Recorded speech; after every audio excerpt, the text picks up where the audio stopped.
Hello everyone, welcome to Beaver's Hobby channel. This is a quick review of DriftArt 3S. Before we begin, I'd like to thank DriftArt for sending me this car for a review.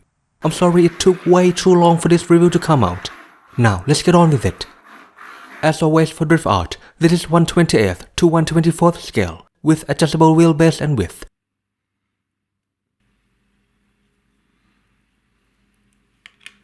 It uses mini Z all-wheel drive wheels. The price is $240, which is pretty standard nowadays. It doesn't come with a body mount, so you'll have to buy that extra, and you'll have a choice whether you want a mini Z style body mount with side clips and front lip, or magnet mount. You can also make one yourself like what I have here, with M2 screws and small magnets.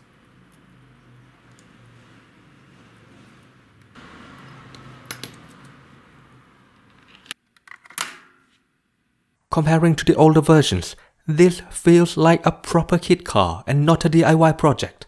Basically, it is easier to build than the older versions. There's no need to file a carbon fiber plate anymore. The lower chassis plate is now aluminum, and you can put the lower arms in easily.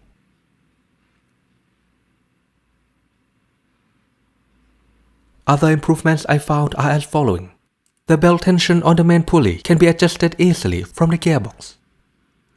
The lower arms are now with shims instead of filing the parts to make them fit. This makes it more fiddly while building, but it is reversible, so if you don't like anything you can just adjust the shims, and you can keep adjusting it until it is perfect and works smoothly.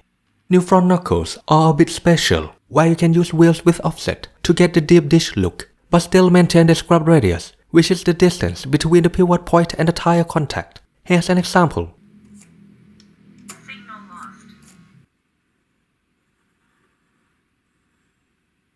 If the wheel is further away from the pivot point, it will create this large gap and it affects the handling negatively.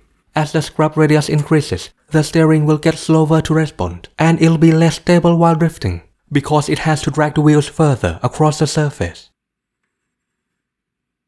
But with this new design, the scrub radius can be lowered by moving the shaft inward using shims. And here are the changes that I don't like. The rear gearbox is now floating on separated chassis plates, so it flops around like this, and it is difficult to line up to straighten the chassis properly.